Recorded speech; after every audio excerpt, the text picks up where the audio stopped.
Hello friends, சின்ன மருமகள் serial இனி வரப்போகிற எபிசோட்ஸ்க்கான ரிவ்யூ தான் பார்க்க போகிறோம். அடுத்தடுத்த சுவாரஸ்யங்களை தெரிஞ்சுக்கிறதுக்கு இந்த வீடியோவை ஸ்கிப் பண்ணாமல் கடைசி வரைக்கும் பாருங்கள். நம்ம தமிழ்ச்செல்விக்கு ஆக்சிடென்ட் ஆனதுனால ரொம்பவே சீரியஸாக இருக்காங்க. ஃபேமிலி மெம்பர்ஸ் யாராச்சும் கையெழுத்து போட்டால் மட்டும்தான் அடுத்த ப்ரொசீஜரை ஸ்டார்ட் பண்ணுவேன் அப்படின்னு டாக்டர்ஸ் எல்லாம் பேசிக்கிட்டு இருக்காங்க. இதெல்லாம் கேட்ட சேதுக்கு என்ன பண்ணுறது ஏது பண்ணுறதுன்னு தெரியாமல் அப்படியே தெருன்னு முடிச்சுக்கிட்டு இருக்காங்க. வேற வழியே தெரியாமல் டாக்டர்கிட்ட இங்கே பாருங்கள் சார், அவங்க என்னோட ஒய்ஃப் தான், எங்களுக்குள்ள சின்ன பிரச்சனையால் நாங்கள் பிரிஞ்சிருக்கோம், அதனால் இப்போது ஹஸ்பண்ட்ன்ற இடத்துல நானே கையெழுத்து போடுறேன் அப்படின்னு சொல்லவும், இதை கேட்ட டாக்டர் இருந்துட்டு இங்கே பாருங்கள் சார், என்ன தான் பிரச்சனையாக இருந்தாலும் இவ்வளோ பெரிய சுச்சுவேஷனில் எப்படி சார் நீங்கள் இவ்வளோ அமைதியாக இருக்கீங்க? ஆனால் இந்த மாதிரி ஆளுங்களெல்லாம் எப்போவுமே நான் பார்த்ததே கிடையாதுங்க. இங்கே பாருங்கள், இப்பயாச்சும் சொன்னீங்களே, நீங்கள் முன்னாடியே சொல்லியிருந்தா ட்ரீட்மெண்ட் எல்லாம் ஸ்டார்ட் பண்ணியிருக்கலாம். இங்கே பாருங்கள், எல்லா ப்ரொசீஜரும் ஸ்டார்ட் பண்ணுங்கள், இவர்கிட்ட கையெழுத்தை வாங்கி ட்ரீட்மெண்ட்டை ஸ்டார்ட் பண்ணுங்கள் அப்படின்னு சொல்கிறாங்க. டாக்டர்ஸ் எல்லாம் ரொம்பவே சீரியஸாக தமிழ்ச்செல்விக்கு ட்ரீட்மெண்ட் பார்த்துக்கிட்டு இருக்கிறத பார்த்துட்டு நம்ம சேதுக்கு ஒரு மாதிரி பதட்டமாக தான் இருக்குது. அதுக்கப்புறம் என்ன, ஒரு டாக்டர் வெளியே வந்து இங்கே பாருங்கள் சேது, உள்ளே இருக்கிறது உங்கள் ஒய்ஃப்னு தானே சொன்னீங்க, அவங்க எவ்வளோ கஷ்டப்படுறாங்க, குழந்தை பிறக்கும் போது அவங்க உசிரியை எப்படி கொடுக்குறாங்க அப்படின்றத நீங்கள் கண்கூட பார்க்கணும், அதனால் நீங்களும் உள்ளே வாங்க அப்படின்னு நம்ம சேதுவை கூப்பிடவும், நானா எனக்கு ரொம்ப பயமாக இருக்குது, நான் வரல அப்படின்னு சொல்லி நம்ம சேது சொல்லவும், இங்கே பாருங்கள் சார், நீங்கள் அவங்க கஷ்டப்படுறத பார்த்தா மட்டும்தான் அவங்களோட வலி என்னன்னு உங்களுக்கு புரியும், வாங்க சார் அப்படின்னு சொல்லி உள்ளே கூட்டிகிட்டு போயிடுறாங்க. அந்த நேரம் பார்த்து நம்ம வசந்தி, செல்லப்பாண்டி, அப்பத்தா எல்லாருமே ஹாஸ்பிட்டலுக்கு வந்துடுறாங்க. வந்த உடனேயே வெளியே யாருமே இல்லாததை பார்த்துட்டு, ஐயோ கடவுளே, என் பேத்திக்கு எதுவும் ஆகக்கூடாதுன்னு ஒரு பக்கம் அப்பத்தான் ரொம்பவே பதறி போய் கிடக்குறாங்க. இன்னொரு பக்கம் பார்த்தீங்கன்னா நம்ம ஈஸ்வர் இருந்துட்டு, இங்கே பாருங்க மாமா, முதல்ல நீங்கள் சேதுக்கு கால் பண்ணுங்க, நம்ம தலைக்கு மேலே கல்யாணத்தை வச்சுக்கிட்டு இப்படி அவ கூட போய் ஹாஸ்பிட்டலில் உட்காந்துக்கிட்டு இருக்கிறது சரியில்லை மாமா, முதல்ல நம்ம சேதுக்கு கால் பண்ணி வர சொல்லுங்க அப்படின்னு சொல்லவும், இதை கேட்டு நம்ம ராஜாங்க இருந்துட்டு, இங்கே பாரு ஈஸ்வரி, எந்த மாதிரி சூழ்நிலையில் என்ன வார்த்தை பேசிக்கிட்டு இருக்க, இப்போது தமிழ்ச்செல்விக்கு வயிறு வலி பிடிச்சி ஹாஸ்பிட்டலில் அட்மிட் ஆயிருக்கா, அதுவும் குழந்தை பிறக்க போதுன்னு வேற சொல்லியிருக்காங்க, என்னதான் இருந்தாலும் அவ வயிற்றுல இருக்கிறது எங்களோட வாரிசு தானே, அப்படி இருக்கிற போது குழந்தை பிறந்து எல்லாம் முடிஞ்சதுக்கு அப்புறம் இன்னும் கொஞ்ச நாள் கழிச்சு நம்ம இந்த கல்யாணத்தை வச்சுக்கலாம் அப்படின்னு கல்யாண மேடையில் போய் நின்று, இங்கே பாருங்க, இந்த கல்யாணத்துக்கு வந்திருக்க எல்லாருக்குமே ரொம்ப ரொம்ப ரொம்ப நன்றி, ஆனால் இந்த கல்யாணம் இப்போ நடக்காது, ஒரு சில பிரச்சனை நடந்ததுனால இந்த கல்யாணத்தை கொஞ்சம் நாங்கள் தள்ளி போட்டிருக்கோம், அதனால நீங்கள் யாருமே கோச்சிக்காம சாப்பிட்டுட்டு நீங்கள் வீட்டுக்கு போங்க அப்படின்னு சொல்லவும், ஊர்க்காரங்க ஒவ்வொன்றா பேச ஆரம்பிச்சிடுறாங்க. நம்ம சேதுவை பற்றியும் ராஜாங்கத்தை பற்றியும் ரொம்ப தப்பாக பேச ஆரம்பிச்சிடுறாங்க. இதெல்லாம் பார்த்துக்கிட்டு இருந்த நம்ம ஈஸ்வரி இருந்துட்டு, இங்கே பாருங்க மாமா, அதாவது இந்த ஊரில் இருக்கிற எல்லாருமே ரொம்ப ஒரு மாதிரி கேவலமாக பேசிக்கிட்டு இருக்காங்க மாமா, இதெல்லாம் நம்மளுக்கு தேவையா, இவ்வளோ பெரிய அசிங்கத்தை நம்ம சுமக்கணுமா, இங்கே பாரு ஈஸ்வரி, அதை பற்றியெல்லாம் யோசிக்கிற நிலமையில நான் இல்லை, எல்லாருமே முதல்ல ஹாஸ்பிட்டலுக்கு போகலாம், ஹாஸ்பிட்டலில் என்னாச்சு ஏதாச்சுன்னு கூட தெரியல, சேது நம்பர் வேற ரீச் ஆக மாட்டேங்குது, அதனால் நம்ம எல்லாருமே ஹாஸ்பிட்டலுக்கு கிளம்பலாம் அப்படின்னு ஹாஸ்பிட்டலுக்கும் வந்துடுறாங்க. வந்த உடனேயே வெளியில் அப்பத்தா எல்லாருமே நின்றுக்கிட்டு இருக்கிறத பார்த்துட்டு நம்ம சேது வராரு, ராஜாங்க வராரு. வந்த உடனே நம்ம அதாவது அப்பத்தா இருந்துட்டு எதுவுமே பேசாமல் அமைதியாகவே நின்றுக்கிட்டு இருக்காங்க. அதுக்கப்புறம் மோகனா இருந்துட்டு, அத்தை தமிழ்ச்செல்வி இப்போது எப்படி இருக்கா அப்படின்னு சொல்லி கேட்கவும், இங்கே பாருடி, உங்கள் மேலே எல்லார் மேலேயும் நான் ரொம்ப கோவத்தில் இருக்கேன், நான் பெரிய மனுஷன்னு கூட பார்க்காம நான் சொல்கிறத கேட்காம நீங்கள் பாட்டுக்கு ஆடிக்கிட்டு இருந்தீங்கல்ல, அதனால தாண்டி என் பேத்தி இப்போது ஹாஸ்பிட்டலில் அவள் உயிருக்கு போராடிக்கிட்டு இருக்காடி, இப்போ சந்தோஷம் தானடி உங்களுக்கு எல்லாருக்கும் அப்படின்னு சொல்லவும், இதை கேட்ட ராஜாங்கத்துக்கு அப்படியே மனசு உடைஞ்சு போயிடுறாரு. அதுக்கப்புறம் நம்ம ராஜாங்கம் வந்து, இங்கே பாராத்தான், இது எதுவுமே நானாக பண்ணலையே, தமிழ்ச்செல்வி ஒரு சில விஷயம் தானாக சுயமாக எடுத்த முடிவுனால தானே இது எல்லாமே நடந்துச்சு, அப்படி இருக்கும்போது எங்கள் மேலே என்ன தப்பு இருக்குது, இங்கே பாரியா ராஜாங்கம், இப்போவும் நான் சொல்கிறேன், தமிழ்ச்செல்வி மேலே எந்த ஒரு தப்புமே இல்லை, அதை முதல்ல நீ புரிஞ்சுக்கோ அப்படின்னு சொல்கிறாங்க. இதை கேட்ட உடனே ராஜாங்கத்துக்கு என்ன பதில் சொல்கிறதுனே தெரியல. ஏன்னா இந்த மாதிரி ஒரு சுச்சுவேஷனில் என்ன பேசினாலும் தப்பாக தான் இருக்கும் அப்படின்னு அமைதியாகவே நின்றுக்கிட்டு இருக்காங்க. அதுக்கப்புறம் உள்ளே இருந்துட்டு நம்ம தமிழ்ச்செல்வி படுற கஷ்டத்தை பார்த்துட்டு சேதுக்கு என்ன பண்ணுறது ஏது பண்ணுறதுனே தெரியல. ஐயோ கடவுளே, என்னையும் என்னோட அம்மா இப்படி தான் ரொம்ப கஷ்டப்பட்டு பெற்றிருப்பாங்களோ அப்படின்னு ரொம்ப கஷ்டத்தில் கண்ணீராக வருது. அதுக்கப்புறம் என்ன, ரொம்ப வழியில் குழந்தையும் பெற்று எடுத்துடுறாங்க. குழந்தைய பெற்று எடுத்த உடனே நம்ம சேதுக்கு அப்படியே உசுரையே போயிடுது. உசுறு போய் உசுறு வர மாதிரி ஒரு மாதிரி குழந்தைய பார்த்துக்கிட்டே இருக்காரு. இங்கே பாருங்க சார், எந்த ஒரு பொண்ணும் பிரசவ வழியில் இப்படி தான் சார் உசுரியே போய் உசுறு வரும். ஆனால் இந்த ஆம்பளைங்க யாருமே பொண்ணுங்களை புரிஞ்சுக்காம இப்படி தான் சார் நடந்துக்கிறாங்க. நீங்கள் முதல்ல உங்கள் ஒய்ஃபை புரிஞ்சுக்க பாருங்க அப்படின்னு சொல்லிடுறாங்க. இதை கேட்ட சேதுக்கு என்ன சொல்கிறது ஏது சொல்கிறதுன்னு தெரியாமல் வெளியே போயிடுறாரு. அதுக்கப்புறம் என்ன, நம்ம அப்போத்தான் உள்ளே போகிறாங்க. போன உடனேயே குழந்தை பிறந்திருக்க விஷயத்த கேட்டுட்டு ரொம்பவே சந்தோஷப்படுறாங்க. அதுக்கப்புறம் அந்த குழந்தைய கையில் வாங்கிக்கிட்டு வெளியே வராங்க. வெளியே வந்த உடனே நம்ம சேதுவை பார்த்துட்டு, இங்கே பாரியா சேது, உனக்கு ஆம்பளை குழந்தை பிறந்திருக்கியா, நீ வந்து பாரியா அப்படின்னு சொல்லிட்டு எடுத்துகிட்டு போய் கொடுக்கவும் இதை பார்த்துட்டு என்ன பண்ணுறது ஏது பண்ணுறதுன்னு தெரியாமல் நம்ம சேது அந்த குழந்தையவே பார்த்துக்கிட்டு இருக்காரு. அதுக்கப்புறம் என்ன, நம்ம அப்போதான் இருந்துட்டு, இங்கே பாரியா சேது, நீ எதுக்காக இவ்வளோ யோசிச்சுக்கிட்டு இருக்க, தமிழ்ச்செல்வி நம்ம குடும்பத்துக்கு எவ்வளவோ நல்லது பண்ணியிருக்கா, அப்படி இருக்கும்போது நீ எதுக்காக யோசிச்சுக்கிட்டு நின்றுக்கிட்டு இருக்க, இந்த மாதிரி யோசிக்கிற நேரமே இல்லை, முதல்ல உன்னோட குழந்தைய வாங்கி பாரியா அப்படின்னு சொல்கிறாங்க. இதெல்லாம் கேட்டு சேது மனசு மாதிரி அந்த குழந்தைய வாங்கி கையில் வச்சுக்கிட்டு அப்படியே குழந்தைய தடவிக்கிட்டு அழுதுகிட்டே ரொம்ப எமோஷ்னலாக இருக்காரு. இதை பார்த்து நம்ம ஈஸ்வரி இருந்துட்டு ரொம்பவே கோவமா, சேது என்ன சேது பண்ணிக்கிட்டு இருக்க, நீ ஐஸ்வர்யாவை கல்யாணம் பண்ணிக்கிறேன்னு சொல்லிட்டு இப்போ அந்த தமிழ்ச்செல்விக்கு பிறந்த குழந்தைய தூக்கி வச்சுக்கிட்டு கொஞ்சிக்கிட்டு இருக்க, இது கொஞ்சம் கூட சரியில்லை சேதோ, எதுக்காக சேதோ இப்படிலாம் பண்ணிக்கிட்டு இருக்க அப்படின்னு கேட்கவும் இதை கேட்டு நம்ம அப்பதான் இருந்துட்டு, இங்க பாரடி, கொஞ்ச நேரம் அமைதியே இருடி, உங்களை மாதிரி ஆள் இருக்கிறதுனால தான் இப்போ என்னோட பேரனோட மனசை இப்படி மாற்றி வச்சுருக்கீங்க. என் பேரனுக்கு என்னைக்காவது ஒரு நாள் உண்மை தெரியாதானே போகுது, தமிழ்ச்செல்வி மேலே எந்த ஒரு தப்பும் இல்லை, இந்த வீட்டில் இருக்கிறவங்க தான் எல்லாத்தையும் பண்ணாங்க அப்படின்றத கண்டிப்பாக என்னோட பேரன் எல்லாத்தையுமே தெரிஞ்சுக்கிட்டு எல்லா உண்மையும் புரிஞ்சுக்கிட்டு கண்டிப்பாக உங்கள் எல்லாருக்குமே பெரிய ஆப்பா வைக்க தாண்டி போகிறான், அதை நீங்கள் பார்க்க தாண்டி போகிறீங்க அப்படின்னு சொல்லவும், என்ன எங்க எல்லாருக்கும் சாப வர்றீங்களா, இங்க பாருங்க மாமா, உங்க அம்மா என்னென்னலாம் பேசிக்கிட்டு இருக்காங்கன்னு பாருங்க மாமா, இப்போ மனக்கோலத்துல நின்றுக்கிட்டு இருக்க ஐஸ்வர்யாவை பாருங்க, சின்ன குழந்தை அவ மனசுல எவ்வளோ ஆசையோட சேதுவை கல்யாணம் பண்ணிக்கணும்னு எவ்வளோ ஆசையா மணமேடைக்கு மண்டபத்துக்கு வந்திருப்பா. ஆனா அவளோட ஆசை கனவு எல்லாத்தையும் நீங்க இப்படி குழி தோண்டி புதைச்சிட்டீங்களே மாமா அப்படின்னு சொல்லவும், இதை கேட்டு நம்ம மோகனா இருந்துட்டு, அத்தை உங்கள் பேச்சு கேட்கக்கூடாதுன்னெல்லாம் இல்லை, ஆனால் தமிழ்ச்செல்வி என்னோட புருஷனை போலீஸ் ஸ்டேஷனுக்கு வரைக்கும் போய் எங்கெங்கேயோ அசிங்கப்படுத்தி அவமானப்படுத்தினதுனால தான் அவன் மேலே ஒரு சின்ன கோபம் இருக்கே தவிர அவன் மேலே எந்த ஒரு கோபமும் இல்லை, இங்கே பாரடி, அவன் மேலே எந்த ஒரு கோபம் இல்லை அப்படின்னு உன் மனசுக்கு தெரிஞ்சிருந்ததுன்னா கண்டிப்பாக நீ அவன் மேலே கோவப்பட்டிருக்கவே மாட்டேன். அப்படி இருக்கும்போது எப்படி உன்னால் இப்படிலாம் பேச முடியுது, நீ பேசவே பேசாத, என்ன தவிர இந்த வீட்டில் இருக்கிற எல்லாருமே கண்டிப்பாக சுயநலவாதிங்க தான், சூழ்நிலைக்கு ஏற்ற மாதிரி நீங்கள் பாட்டுக்கு எல்லா விஷயத்தையும் மாற்றி மாற்றி யோசிப்பீங்க, அதுக்கேற்ற மாதிரி இந்த வீட்டில் வந்துக்கிட்டு இருக்கவங்க பொம்பளைங்கன்னு சொல்லிட்டு எல்லாருமே உங்களுக்கு அடங்கி போகணுன்னு நினைக்கிறீங்க. ஆனால் அதுக்கு எதுக்குமே தமிழ்ச்செல்வி ஆள் கிடையாது.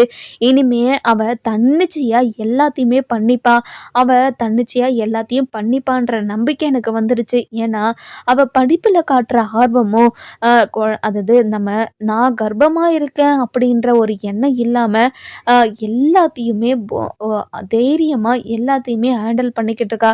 கண்டிப்பாக அவள் வாழ்க்கையில் பெரிய லெவலில் வருவா அப்படின்னு சொல்கிறாங்க. அத்தை இங்கே பாருங்க பாருங்க அத்தை, தமிழ்ச்செல்வியை எங்கள் வீட்டு மருமகளாக ஏற்றுக்கணுன்ற எண்ணம் எனக்கும் இருக்குதான். ஆனால் இருந்தாலையும் சேதுவோட மனசில் தமிழ்ச்செல்வி இல்லாத போது அப்படி இருக்கும்போது சேதுக்கு இன்னொரு கல்யாணம் பண்ணி வைக்கிறதுல தானே நியாயம் இருக்குது. இங்கே பாருடி, நீங்கள் எல்லாம் பண்ணிகிட்டு இருக்கிறது தப்புன்னு இப்போ கூட உங்களுக்கு புரியலைல்ல, உங்களுக்கு என்ன தான் சொன்னாலையும் புரியாதடி அப்படின்னு சொல்கிறாங்க. இதை கேட்ட சேது இருந்துட்டு, அப்போ தான் நான் பண்ணது எல்லாமே தப்பு தான், தமிழ்ச்செல்விக்கு நான் வாக்கு கொடுத்துருந்தேன், எந்த சூழ்நிலை இருந்தாலையும் உன்னை கைவிட மாட்டேன், உன்னை நல்லா பார்த்துப்பேன், கண்டிப்பாக உன்னை எந்த சூழ்நிலையிலையுமே யார்கிட்டையுமே விட்டு கொடுக்க மாட்டேன் அப்படின்னு அவகிட்ட நான் சொல்லியிருந்தேன். ஆனால் இப்போது அவளை எல்லார்கிட்டேயும் விட்டு கொடுத்து அவளோட உறவையும் முறிச்சு என்னென்னமோ நடந்துருச்சு. நான் பண்ணது எல்லாமே தப்பு தான். இப்போது அவகிட்ட நான் மன்னிப்பு கேட்கணும். இங்கே பாரிய சேதோ, இப்போயாவது நீ எல்லாத்தையும் புரிஞ்சு மனசறிஞ்சு அவகிட்ட மன்னிப்பு கேட்கணும்னு நினைக்கிற பார்த்தியா, அதுவே எனக்கு மிகப்பெரிய சந்தோஷமாக இருக்கியா, வாய நானே உன்னை கூட்டிகிட்டு போகிறேன் அப்படின்னு சொல்லிட்டு உள்ளே கூட்டிகிட்டு போகிறாங்க. அப்போ தான் நம்ம தமிழ்ச்செல்வியும் கண்ணு முழிச்சு தன்னோட குழந்தைய பார்த்துக்கிட்டு இருக்காங்க. அந்த நேரம் பார்த்து நம்ம தமிழ்ச்செல்வி இருந்துட்டு சேதுவை பார்த்த உடனே பயங்கர கோவமாக ரொம்பவே ஆக்ரோஷத்தில் இருக்காங்க. அதுக்கப்புறம் நம்ம சேது இருந்துட்டு தமிழ்ச்செல்வி கிட்டே போயிட்டு, இங்கே பாரு தமிழ்ச்செல்வி, நான் பண்ணது எல்லாமே மிகப்பெரிய தப்பு தான், என்னை மன்னிச்சிரு அப்படின்னு சொல்கிறாங்க. இதை கேட்ட உடனேயே தமிழ்ச்செல்விக்கு பயங்கர கோவம் வருது. இங்கே பாருங்கள், நீங்கள் யாரோ நான் யாரோ, அப்படி இருக்கும்போது நீங்கள் எதுக்காக என்கிட்ட மன்னிப்பு கேட்கணும், முதல்ல இங்கேருந்து கிளம்புங்க.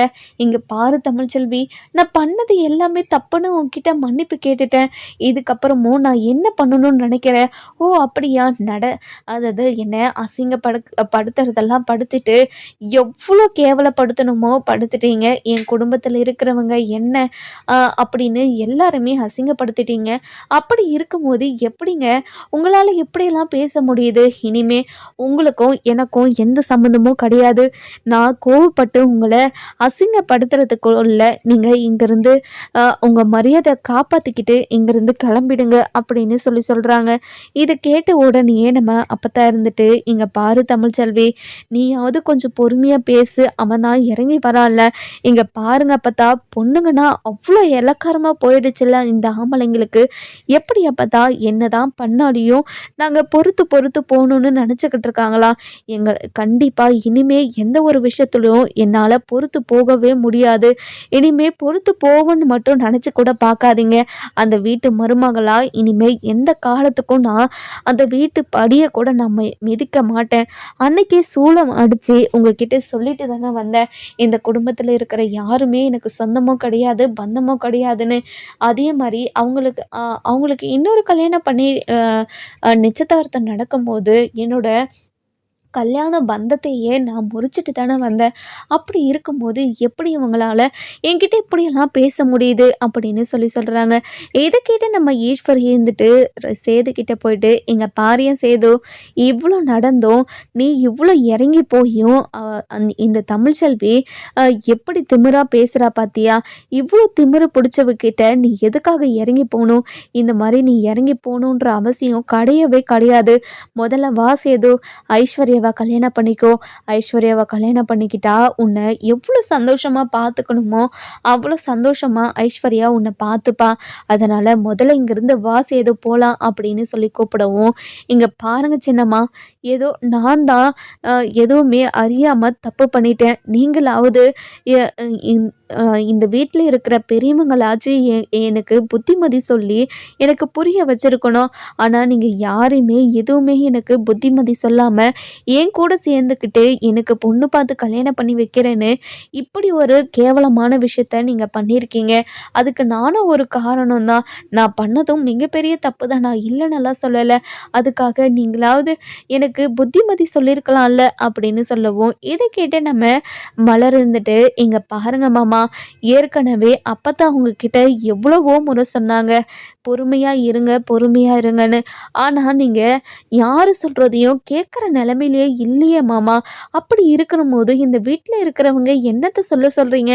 உங்களுக்கு சாதகமாக இருக்கணும்னு தான் எல்லா விஷயத்துலையுமே நீங்கள் எதிர்பார்த்தீங்க. அப்படி இருக்கும்போது உங்களுக்கு சாதகமாக பேசணும்னு எப்படி நினைக்கிறீங்க? தமிழ்ச்செல்வி எந்த ஒரு தப்புமே பண்ணியிருக்க மாட்டான்னு உங்களால் எதுக்கு எப்படியும் உங்களால் தமிழ்ச்செல்வி மேலே நம்பிக்கை வைக்க முடியலன்னு என்னால் இப்போ வரைக்குமே புரிஞ்சுக்க முடியல. நம்ம குடும்பத்துக்கு இப்போ வரைக்குமே தமிழ்ச்செல்வியால் நன்மை மட்டும்தான் நடந்திருக்கு. ஏதாவது தீமை நடந்திருக்கா? அதே மாதிரி தான் இந்த விஷயத்துலையும் தமிழ்ச்செல்வி மேலே எந்த ஒரு தப்பும் இல்லைன்னு நானும் சரி அப்பத்தாவும் சரி முழுமையாக நம்புகிறோம். அதுக்கு ஆதாரம் இல்லைனாலையும் கண்டிப்பாக தமிழ்ச்செல்வி இந்த விஷயத்த பண்ணலைன்னு எனக்கு தெரியும். கண்டிப்பாக காலம் இதுக்கு பதில் சொல்லும். என்னைக்காவது ஒரு நாள் இந்த தப்புக்கு தமிழ்ச்செல்வி காரணம் இல்லைன்னு உங்களுக்கு புரியும். அப்போ தான் நீங்கள் பண்ண தப்பு எல்லாமே நீங்கள் பண்ண தப்பு எல்லாமே உங்களுக்கு புரிய வரும் அப்படின்னு சொல்கிறாங்க. இதை கேட்டு நம்ம ராஜாங்க இருந்துட்டு தமிழ்ச்செல்வி கிட்ட போயிட்டு, இங்கே பாரும்மா தமிழ்ச்செல்வி, நான் பண்ணது எல்லாமே தப்பு தாம்மா. இப்போது எங்கள் வீட்டு வாரிசை நீ பெற்று எடுத்திருக்க. அதனால் உன்னை மன்னிச்சு என்னோட மருமகளாக ஏற்றுக்கிட்டு உன்னை எங்கள் வீட்டுக்கு கூட்டிகிட்டு போகலான்னு இருக்கேன். நீ எங்கள் வீட்டுக்கு வந்துருமா அப்படின்னு சொல்லவும், இதை கேட்க உங்களுக்கு வாய் கூசலை. எப்படி உங்களால் வாய் கூசாமல் இப்படியெல்லாம் பேச முடியுது? நீங்கள் என்ன வேணாலும் பேசுவீங்க, நேரத்துக்கு தகுந்த மாதிரி எல்லாத்தையும் மாற்றிப்பீங்க. ஆனால் பணம் இல்லாத நாங்கள் நீங்கள் சொல்கிறது எல்லாத்தையும் ஏற்றுக்கிட்டு தலையை ஆட்டி பொம்மை மாதிரி அப்படியே இருக்கணும். அதுதானே நீங்கள் எதிர்பார்க்குறீங்க? இங்கே பாருங்கள், என்னோட கையில் படிப்புன்னு ஒன்று இருக்குது. கண்டிப்பாக என்னோட படிப்பால் நான் முன்னேறி உங்களை விட ஒரு மடங்கு பெரிய ஆளாக வளர்ந்து நிற்பேன். கண்டிப்பாக நீங்கள் என்னை நிமிர்ந்து பார்க்குற அளவுக்கு நான் வளர்ந்து நிற்பேன். என்னோட குழந்தைங்களாலேயோ இல்லை நான் இப்படி இருக்கிறதுனாலையோ நான் சாதிக்கிறத யாராலையும் தடுக்கவே முடியாது. அதே மாதிரி உங்களாலையும் தடுக்க முடியாது. இனிமே என் வீட்டு வாரிசு, என் வீட்டு மருமக அப்படின்னு சொந்தம் கொண்டாடிட்டு எங்கள் வீட்டு பக்கமோ ஹாஸ்பிட்டல் பக்கமோ வந்து நின்றாதீங்க அப்படின்னு சொல்கிறாங்க. இதை கேட்டு நம்ம ஈஸ்வரிக்கு கோவம் வந்து, இங்கே பாருடி, இன்னும் இல்லாத கழுதண்ணி, ஆனால் இவ்வளோ திமிரா பேசிக்கிட்டு இருக்கியா? உன்னால் எப்படிடி இப்படியெல்லாம் பேச முடியுது? உன்னால் இப்படியெல்லாம் பேசுறதுக்கு வாய் கூசலியாடி? என் மாமா உனக்கு என்ன வேணாலும் பண்ணியிருக்காரு. இங்கே பாருங்க, நான் பண்ணதெல்லாம் சொன்னால் கண்டிப்பாக உங்கள் மூஞ்சை தூக்கின்னு உங்கள் மூஞ்செல்லாம் எங்கே போய் வச்சுருப்பீங்கன்னு எனக்கு தெரியல. ஆனால் நான் எதுவுமே சொல்ல விரும்பலை. செஞ்சது எதுவுமே சொல்லி காட்டக்கூடாதுன்னு நினச்சிக்கிட்டு இருக்கேன். அதனால் முதல்ல இங்கேருந்து போங்க. இங்கே பாருங்க அப்பத்தா, இங்கே இருக்கிற யாருமே இந்த வீட்டில் இந்த ஹாஸ்பிட்டலில் இருக்கக்கூடாது. ஒரு நிமிஷம் கூட இவங்க இங்கே இருக்கவே கூடாது. அதுக்கு மேலே இருந்தாங்கன்னா கண்டிப்பாக நானே எழுந்து வேறு ஹாஸ்பிட்டலுக்கு கிளம்பிடுவேன் அப்படின்னு சொல்கிறாங்க. இதை கேட்ட உடனேயே நம்ம ராஜாங்கமும் சேதுக்கிட்ட போய், இங்கே பாரியா சேது, தமிழ்ச்செல்வி ரொம்பவே கோவத்தில் இருக்கா. அவள் கோவம் எல்லாமே தணிஞ்சதுக்கப்புறம் நம்ம அவகிட்ட வந்து பேசிக்கலாம். நீ கவலைப்படாதியா, நீ கவலைப்படாமல் வா, நாங்கள் வீட்டுக்கு கிளம்பலாம். அப்பா, எப்படிப்பா, எனக்கு குழந்தை பிறந்திருக்கு. அப்படி இருக்கும்போது அந்த குழந்தைய விட்டுட்டு அந்த குழந்தைய பார்க்காம பேசாமல் அந்த குழந்தைய கொஞ்சாமல் எப்படிப்பா என்னால் இருக்க முடியும்? அசால்ட்டாக என்னால் விட்டுட்டு வர முடியாதுப்பா. உங்களை அசிங்கப்படுத்திட்டா அவமானப்படுத்திட்டா அப்படின்றதுக்காக தான் அவளை இந்த வீட்டை விட்டோ என் வாழ்க்கையை விட்டோ போகணும்னு நினச்சேன். ஆனால் என் குழந்தைங்க என்னை விட்டு போகணுன்னு ஒரு காலமும் நான் நினச்சதே கிடையாது. அப்படி இருக்கும்போது என்னையும் என் குழந்தைங்களையும் பிரிக்கக்கூடாதுன்னு நான் நினைக்கிறேன். இங்கே பாரு, உனக்கும் எனக்கும் 1000 பிரச்சனை இருக்கலாம். அந்த விஷயத்தில் என்னையும் என் குழந்தைங்களையும் பிரிச்சிடாத. இங்கே பாருங்கள், இந்த குழந்தைக்கும் உங்களுக்கும் சம்மந்தம் இருக்குதுன்னு சொல்லிட்டு நீங்கள் யாருமே இங்கே சொல்ல கிடையாது. அதே சமயத்தில் இந்த குழந்தைக்கும் உங்களுக்கும் எந்த ஒரு சம்மந்தமும் இல்லை. இந்த குழந்தை வேற யாருதோன்னு சொல்லிட்டு என்னை ஊர் முன்னாடி ஒயின் ஷாப்பில் வச்சு என்னை எப்படியெல்லாம் அசிங்கப்படுத்துனீங்க. அது இன்னும் என் மனசில் ஓடிக்கிட்டே தான் இருக்குது.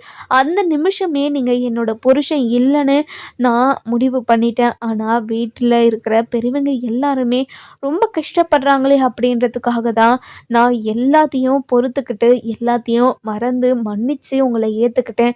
ஆனால் அதுக்கப்புறமும் என்னை புரிஞ்சுக்காம என் மேலே இவ்வளோ பெரிய குண்டை தூக்கி போட்டிருக்கீங்க. கண்டிப்பாக இது எல்லாத்துக்கும் நீங்கள் அனுபவிப்பீங்க. நீங்கள் பொறுத்துக்கிட்டு இருங்க. கண்டிப்பாக காலம் உங்களுக்கு பதில் சொல்லும் அப்படின்னு சொல்கிறாங்க. இதெல்லாம் கேட்டுக்கிட்டு சேது அதாவது ராஜாங்கத்துக்கு ரொம்பவே பொறுக்க முடியாமல், இங்கே பாரியா சேதோ, எதுவாக இருந்தாலையும் நம்ம வீட்டுக்கு போய் பேசிக்கலாம்யா, வாயா அப்படின்னு நம்ம சேதுவை இழுத்துக்கிட்டு வீட்டுக்கு போயிடுறாங்க. வீட்டுக்கு போன உடனேயே நம்ம சாவித்திரி இருந்துட்டு, இங்கே பாருங்கண்ணே, உங்ககிட்ட நான் ஏற்கனவே சொன்னனா இல்லையா, இந்த கல்யாணத்தை 6 மாதமோ இல்லை 1 வருஷமோ தள்ளி போடுங்கன்னு. இப்போ பார்த்தீங்களா எவ்வளோ பெரிய பிரச்சனையில் வந்து நிற்கிதுன்னு. இது எல்லாத்துக்கும் காரணம் ஈஸ்வரி தானே. ஈஸ்வரி பேச்சை கேட்டுக்கிட்டு இப்படியெல்லாம் அசிங்கப்பட்டு அவமானப்பட்டு ஊர் முன்னாடி தலை குனிஞ்சு நின்றுட்டிங்களேன்னு. உங்களை இப்படியெல்லாம் பார்க்கறதுக்கு எனக்கு ரொம்ப கஷ்டமாக இருக்குது.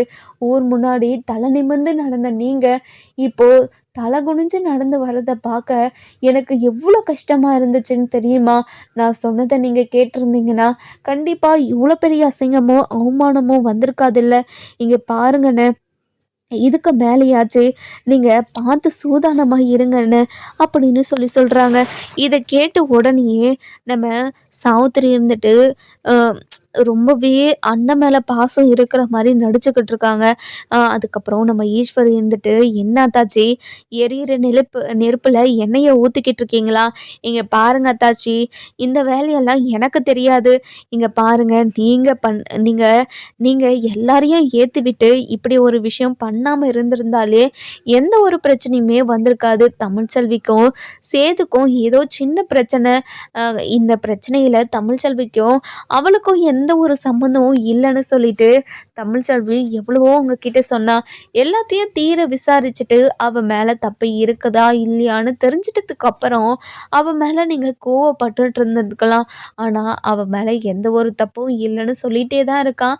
ஆனால் நீங்கள் அது எதுவுமே தீர விசாரிக்காம கண்ணில் பார்த்ததை மட்டும் வச்சு இப்படி அவ தான் தப்பு பண்ணியிருப்பான்னு நீங்கள் யோசித்து இப்படி ஒரு முடிவு எடுத்தது மிகப்பெரிய தப்பு தானே அப்படின்னு சொல்லவும், இதை கேட்ட ஈஸ்வரி ரொம்பவே கோவமா, இங்கே பாருங்க மாமா, நீங்கள் என்ன பண்ணுவீங்களோ ஏது பண்ணுவீங்களோ எனக்கு தெரியாது. இனிமே சேது தமிழ்ச்செல்வி கிட்ட போகவே கூடாது. அதே மாதிரி நாளைக்கு நாள் நல்லா தான் இருக்குது. கோவில்லையோ இல்லை எங்கேயோ ரிஜிஸ்டர் ஆஃபீஸ்லையோ எங்கேயாவது ஒரு இடத்துல ஐஸ்வர்யாவும் சேதுவும் கல்யாணம் பண்ணிக்கணும். இது நடந்தே ஆகணுமாமா அப்படின்னு சொல்லவும், இதை கேட்ட நம்ம மோகனா இருந்துட்டு, என்ன ஈஸ்வரி பேசுகிற நீ, என்ன விஷயமெல்லாம் நடந்துக்கிட்டு இருக்கு, நீ என்ன பேசிக்கிட்டு இருக்க, இங்கே பாருங்கக்கா, எப்படி நான் என்னால் இதெல்லாம் பேசாமல் இருக்க முடியும் சொல்லுங்கள். ஐஸ்வர்யா சின்ன பொண்ணு, அவள் எப்படி அழுது நின்றுக்கிட்டு இருக்கான்னு பாருங்க அப்படின்னு சொல்லவும், ஐஸ்வர்யாவோட அம்மாவும் அப்பாவும், இங்கே பாருங்க மாமா, இங்கே பாருங்க மச்சான், உங்களை நம்பி தான் நான் என் பொண்ணவே உங்கள் பையனுக்கு கொடுக்க நான் சம்மதிச்சேன். ஆனால் என் பொண்ணு இப்போது கண்ணீரோடு நிற்கிறத பார்க்கறதுக்கு எங்களால் முடியல. என் பொண்ணு ஆசைப்பட்டது எல்லாத்தையுமே என் பொண்ணுக்கு நாங்கள் எதுவுமே இல்லைன்னு சொல்லாமல் அவளுக்கு எல்லாத்தையுமே பண்ணியிருக்கோம். ஆனால் எந்த ஒரு விஷயத்துலையுமே இப்படி ஒரு கஷ்டத்தை என் பொண்ணுக்கு கொடுத்ததே கிடையாது. அப்படி இருக்கும்போது என் பொண்ணுக்கு எதுக்காக நீங்கள் இவ்வளோ பெரிய துரோகத்தை பண்ணீங்க அப்படின்னு கேள்வி மேலே கேள்வி கேட்டுக்கிட்டே இருக்காங்க. இதை கேட்ட ராஜாங்க இருந்துட்டு, இங்கே பாருங்கள், இந்த கேள்விக்கு என்னால் பதில் சொல்ல முடியாது. அதே மாதிரி இந்த கல்யாணம் உடனே நடக்கவும் கூடாதுன்னு இப்போ எனக்கு தோணுது. 6 மாதமோ 1 வருஷமோ போகட்டும், அதுக்கப்புறம் இந்த கல்யாணத்தை பற்றி பேசிக்கலாம் அப்படின்னு சொல்லிட்டு அவர் பாட்டுக்கு ரூமுக்கு போகிறாரு. போய் தன்னோட வீட்டு வாரிசு பற்றியும் தமிழ்ச்செல்வியை பற்றியும், தமிழ்ச்செல்வி இதுக்கு முன்னாடி என்னென்னலாம் பண்ணியிருக்காளோ அது எல்லாத்தையும் பற்றியும் யோசிச்சுக்கிட்டு இருக்காங்க. யோசித்து தமிழ் மேலே எந்த ஒரு தப்பும் இருக்காதோ அப்படின்னும் யோசிக்கிறாங்க. இதை சேது பார்க்குறாரு. பார்த்த உடனே நம்ம ராஜாங்கத்துக்கிட்ட வந்து இங்கே பாருங்கப்பா நம்ம அவசரப்பட்டுட்டோமோ அப்படின்னு சொல்லவும் அதுக்கப்புறம் என்ன நம்ம சேது ராஜாங்கத்தை போய் கட்டி பிடிச்சிக்கிட்டு அழுதுகிட்டு இருக்காங்க.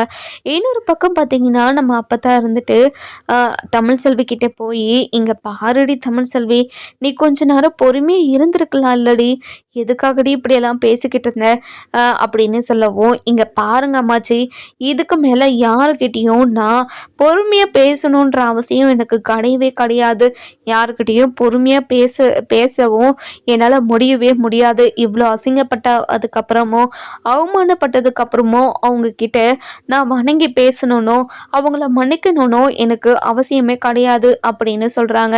நம்ம தமிழ்ச்செல்வியோட மனசை சேது மாற்றுவாரா, இல்லை தமிழ்ச்செல்வி மேலே எந்த ஒரு தப்புமே இல்லைன்னு சேது புரிஞ்சுப்பாரான்னு நம்ம வர எபிசோடில் பார்க்கலாம். இந்த வீடியோ உங்களுக்கு